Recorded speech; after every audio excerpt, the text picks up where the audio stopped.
This is Dr. Jessie Sanders. I am the owner and chief veterinarian of Aquatic Veterinary Services, and today we'll be covering the top 5 mistakes that fish owners make. So these are problems that we have seen in our practice here, and today we're going to be addressing these 5 categories here, which include having too many fish, disorganized cleaning, poor nutrition, limited education, and not recognizing problems. So if you have any of these issues currently going on, you're not alone. And today, we're going to fix them. So starting off with number 1, too many fish. Many fish owners have an idealized vision in their head of what their pond or tank should look like. Well, I'm going to tell you now that it should not look like this. Sure, it's pretty, there's lots of nice colors, but these fish really don't have a lot of room to themselves, and depending on the species, could be highly stressed just from the sheer number of fish.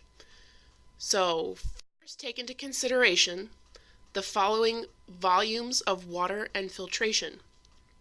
On the left, we have the open ocean, pond, lake, and on the right, we have our little indoor tank or pond. And basically, the purpose of fish keeping is to replicate these enormous environments in a much smaller scale. So keep in mind, how much room do you think a fish has in each environment, and how much filtration is dedicated to just that one fish? So sure, in your brain, it might be nice to have this flowing coral reef or giant pond where there's so many fish together, but they are bred in environments where they need to have a lot of room and a lot of filtration dedicated to themselves. So, what happens with too many fish? First of all, your filtration cannot keep up.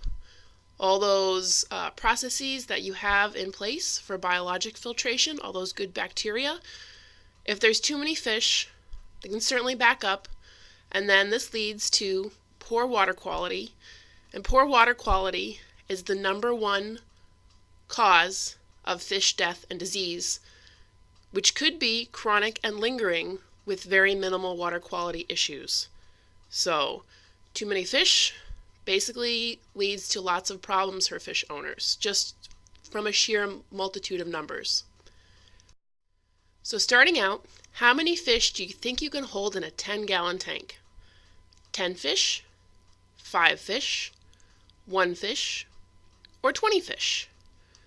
So hopefully you came to the correct answer that it depends on the type of fish. There is the old standby that you want 1 gallon per 1 inch of fish, at least in the aquarium trade. For koi it's a little bit different. It's a good estimate, but think about what 1 inch of fish looks like for a neon tetra, a goldfish, and a koi. So if we take the middle of the road and do 1 inch of goldfish, this is the equivalent of about 10 of these tiny little tetras and only about 1/10 of a koi. So we're looking in kind of longitudinal sections here of fish. Make sure that you plan accordingly. How big will that little tiny goldfish get in its lifetime? Well, starting out with a 6-inch koi, it can get up to 2 feet long. 2 inches of goldfish could turn into a foot-long goldfish.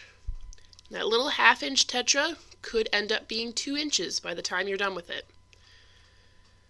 And don't forget that your filtration needs to keep up with every inch of fish that you have in there. So we recommend planning for the future and making sure that your filtration can handle your fish at their maximum size. So could not happen for a couple years, but in order to keep your fish at their happiest and healthiest, you really need to plan ahead for them to get rather large. Also keep in mind how they interact with others of either their own species or different species. Schooling fish like to be tucked in next to each other and therefore need less room. Solitary fish may need their own tank all to themselves because they just don't get along with anybody else in their space. So, If you haven't gotten started yet, please plan accordingly. Make sure you have room in your pond or tank for your fish to reach their maximum size. If it's too late and you're already running out of room, there are a couple options available to you. Can you add another pond or tank? I know it is a difficult undertaking, but it is an option. Talk your friends and neighbors into a new hobby. You can still visit your little buddies if they're close by. There are rescue operations available. It's always easier to place smaller fish than larger fish. So if you know you're going to run out of room, trying to place them sooner rather than later is your best bet. And then unfortunately on this list is also euthanasia. So unfortunately it's for the greater good of your population. If you're just too deep in fish and need to get rid of some, we always want you to choose a humane method if you have no other option to get rid of fish. We here at Aquatic Veterinary Services are happy to help you if you're in our area, and we can also recommend some other fish vets if you are out of our area. So on to number 2, disorganized cleaning. How often do you clean your tank or pond? When it's dirty? Once a week? Once a month? Or never? Well, starting out with A, when it's dirty, what does this look like? Keep in mind that looks aren't everything. Here we have a beaker with a clear liquid. This could be water. This could be acid. One will kill your fish. The other is just fine for your fish. There's really no way to tell by looking at the water if it's healthy for your fish or not. It could be pea soup green and still healthy, or it could be clear and could kill your fish instantly. So, when it's dirty is really not a good method of cleaning. Your regular cleaning regimen should include the following. Cleaning your filtration. If you have a contained filter, basically it looks like a big ball, you want to backwash it regularly if it has sand or beads in there. You will occasionally have to crack it open to make sure everything's nice and loose inside. Clean it out, make sure you can get all that water to flow through. If you have an open filter, make sure you rinse lightly or shake the matting or bile balls that you have to get rid of all those dead bacteria. You want to make sure to scrub the sides of your tank and pond to get rid of that extra algae and make sure it goes into your filter to be dealt with. Clean the bottom of your tank or pond. If you have an aquarium that has sand or gravel, gravel siphons work great. Ponds can be vacuumed out. Bottom drains are even better if you can at least push all the debris towards the bottom drain. One quick word about aquariums with undergravel filters.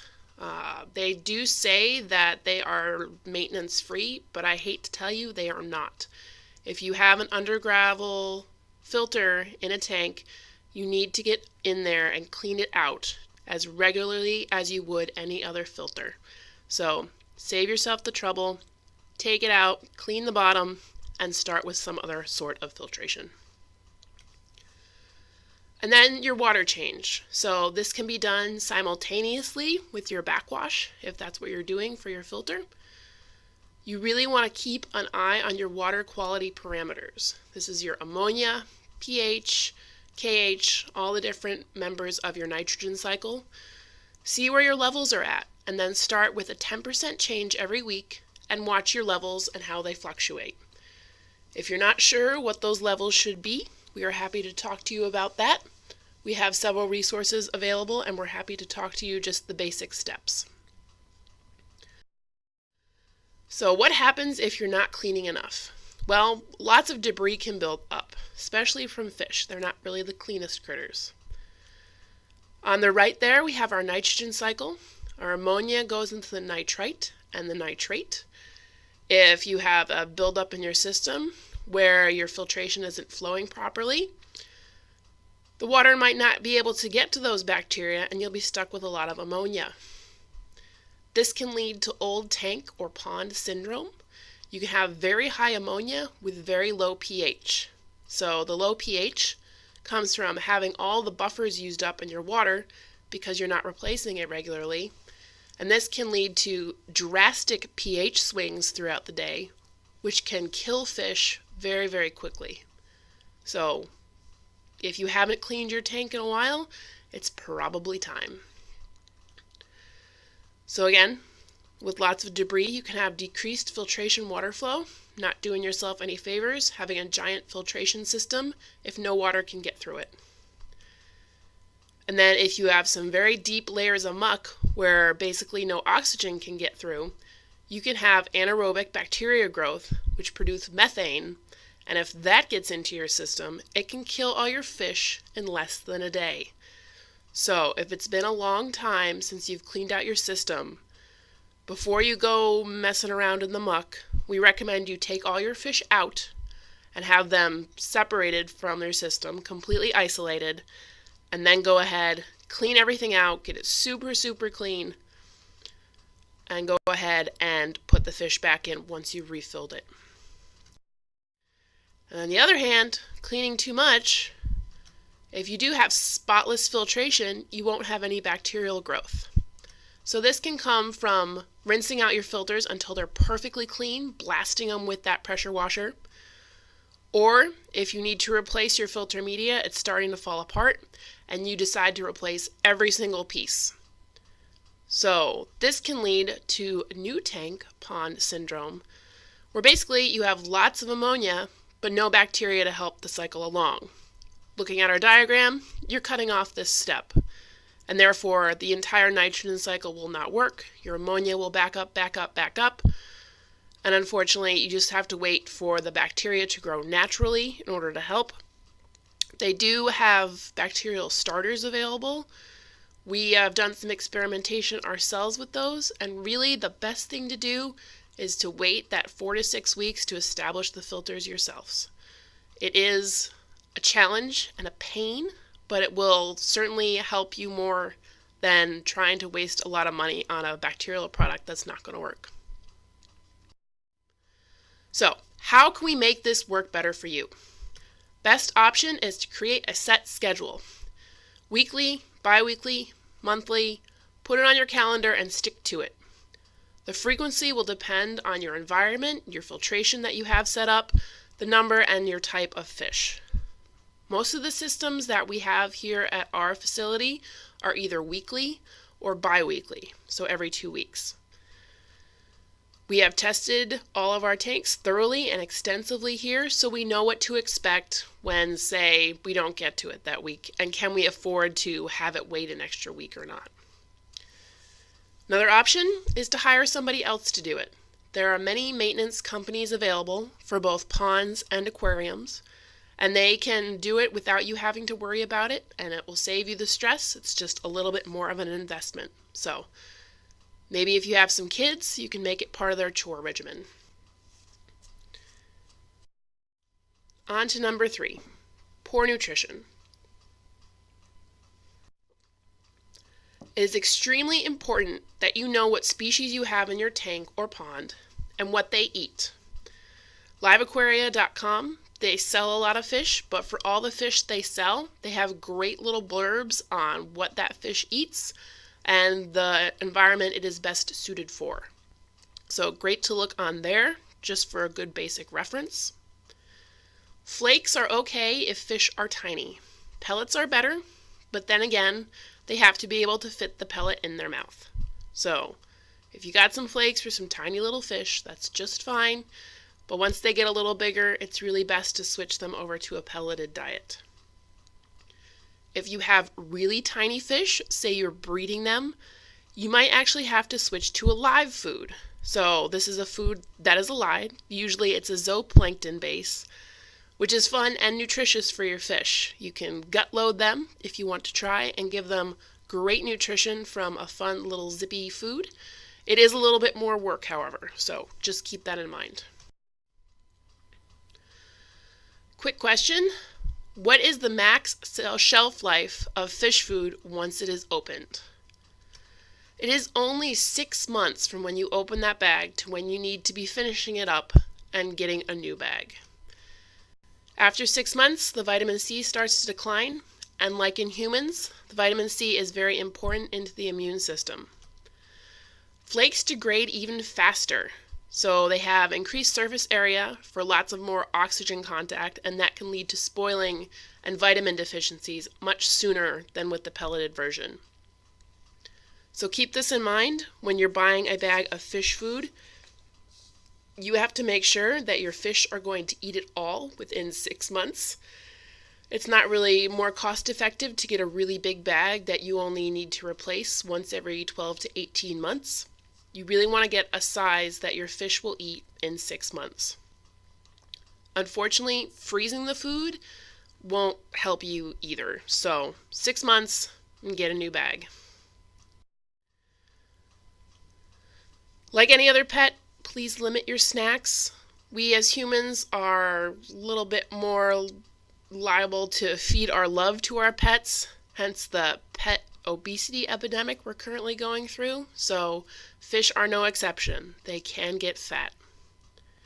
Some good snack ideas: if you do have a goldfish tank, shelled green peas, the ones you get frozen in the supermarket, are always good things to have on hand. They can help with constipation issues. Make sure they are shelled, however, because they cannot digest the shells.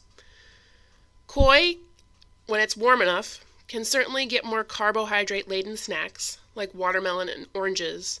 However, keep in mind that koi and fish in general are best on a protein-based diet, and carbs really aren't going to be the best thing for them to eat. So limit those sugary snacks maybe just once a week. You want to make sure you purchase a good quality diet from a reputable company.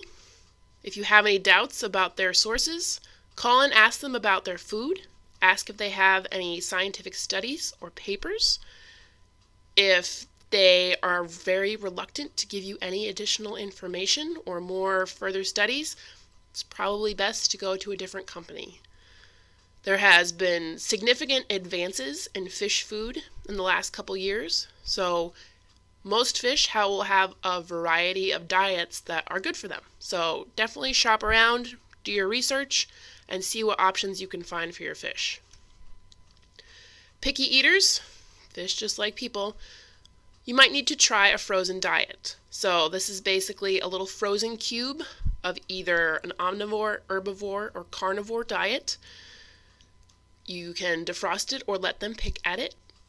It's good to have a good meaty supplement for some certain species, and some it might be the best option you have available for some very delicate animals. We have some angelfish here, and since I have had some very difficult issues with angelfish in the past, they get pretty much almost 100% frozen meat diet. They are quite happy about it, and I am happy that we have them on a consistent eating schedule. So on to number 4, limited education. If you are new to fish keeping, get a book, a reliable book that has more than a couple pages in it. These 3 are available on Amazon, and we think they are great starter guides. There are many others available, but make sure you pick something basic that will give you the basic setup, what you need, equipment, fish to try. Please do not fall down the internet black hole. So, looking around for fish information on the internet is an often tedious and fruitless endeavor. There is a lot of misinformation and conflicting information, so rather than checking on the internet, get your book or some other options. Find a local resource. Pond or aquarium clubs are very popular. You can find them online as well. Make sure that they are led by people who have real experience in the field and have proven themselves in some either publications, speaking arrangements, some sort of fish awards. Know who they are before you start taking their advice straight out. Ask your local fish veterinarian. We are an emerging specialty of veterinary medicine, but we are growing slowly. These 2 databases here will help you find a fish vet in your area. Fishvets.org is run by the American Association of Fish Veterinarians. Aquavetmed.info is run by the World Aquatic Veterinary Medical Association. So they do have some international resources for people as well. And then you can always go to the pet fish store. First question to ask is what they keep at home. If they don't have any fish at home, they're probably not the person to ask. If they have a similar species to you, they've probably tried everything in the store already and can give you an honest opinion of how different things are going to work for your situation. So if you need ideas to get started, we recommend starting with a 5 or 10 gallon goldfish tank or 2.5 to 5 gallon betta tank. This is our little goldfish tank here. It was designed by a 4-year-old, so you can definitely get the little kids involved. And then here's our little betta. He has his own little bowl and filtration all to himself. They do not get along with others, so will need to be kept separate. Please do not ever use a fish bowl. Putting a fish in a fish bowl is the equivalent of putting yourself in a closed, sealed room. It is stuffy, you will run out of air, and there is no water flow. So, if you have a bowl with no filtration, go out and buy your fish a new tank, something that has filtration that you can clean regularly and do your regular water change. If you're a first-time fish parent, we have written a guide specifically for you, which contains all sorts of great information from me, your fish veterinarian, on stress-free water quality, nutrition, diagnosing illness, and common problems that you encounter and how to fix them. So, great little guide. It's only about 30 pages, but it will certainly get you started with some great information. You can purchase it at our store here. It is available on Amazon Kindle, or you can buy the booklet version at our online store, santacruzkoi.com. So, not recognizing problems. What does a sick fish look like? Yes, fish can get sick just like any other pet. They can show their illness in different ways. Sometimes it's very obvious. This little guy got hit by a hawk here. This one has a little tumor growing out of its eyeball. This one obviously has a large growth on his side. More subtle, the case of dropsy here. One quick note about dropsy is that it's actually a symptom. It's not actually a disease. So a lot of different things can cause dropsy. Dropsy, basically put, indicates kidney failure. So the kidneys aren't able to excrete water from the body, and it tends to build up in the skin, causing that pine cone appearance. Very subtle example of some carp pox. And this guy is definitely not sitting well with his face resting on the bottom of the tank. So we can divide fish problems into physical and behavioral. So physical problems include spots, stripes, ulcers, wounds. Little guy on the right there has a very big eye tumor. Most of the physical problems are usually very apparent to owners. However, behavioral can be a little bit harder. These can include decreased appetite, isolation, posture, buoyancy. Our little discus over there is upside down. Definitely not normal for a fish. These changes can be very subtle or more pronounced. It could be a small change in color, missing a scale, or a fish didn't want to eat for one day. Some more severe problems include missing part of the tail, a fish being upside down for a few days, or one fish you just can't find at all. So, what to do is make sure you look over each and every fish during feeding time.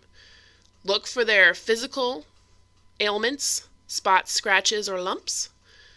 Also watch their behavior and note who's first and last to the food. Fish in ponds and tanks will develop very specific pecking orders. So the first fish who's always at the front, ready to eat, suddenly one day doesn't want to be first and kind of hangs back, could have something wrong with it. So definitely something to keep in mind.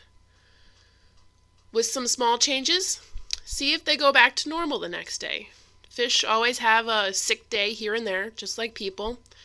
Call your fish vet with any concerns, but just keep an eye on them and we'll see if that becomes something bigger. Now, if something big changes, our first thing we're going to tell you is to do a water change. Like I said before, most of the problems that we see in our practice are secondary to poor water quality. So start with a water change, always the best thing to do. Next thing is to get professional advice. Fish health experts are available through many of your clubs, or look up your local veterinarian through those 2 databases we gave you. Please do not ask Dr. Google. Again, you'll get a lot of misinformation, and you'll probably do something that probably isn't the best idea. So please, please, please call your veterinarian or fish health expert to get help. If you want some more in-depth information on fish health, there are many resources available for you. These 3 books are all written by fish veterinarians. So, some good resources to have on hand if you're looking for a little bit more information on how to keep your fish healthy and different diseases to look for. So, I know this is a lot of information that's been thrown at you, but if you're not sure what to think, you have problems, issues, anything, please ask us. We are happy to answer all the questions you have on sick fish over the phone and email. You can always call us for a veterinary appointment or phone consult. We are happy to answer any fish health questions you have. We understand that it's very limited as far as resources go, so we want to make ourselves available to any fish parent out there who needs help. For more information, you can definitely check out our website, avsnca.com. We have a tab with a Fish Health 101 section, has lots of great resources available for fish parents. You can purchase the 2 books I mentioned, Healthy Koi Made Easy and My First Goldfish. We also have all of our information up to contact our veterinary team with any questions you may have. Any comments, concerns, questions, fish pictures that you have issues with, our email is right there at cafishvet@gmail.com. If you look back in our presentation, we have those 2 other databases to find a fish vet in your area. So the resources are available to you, and we are happy to help with any fish health questions, issues you may have. So that concludes today's presentation. Thank you very much for tuning in. We'll be posting a little bit more about the 5 separate issues that we talked today on our blog, so keep an eye out for those. And thank you very much for joining us.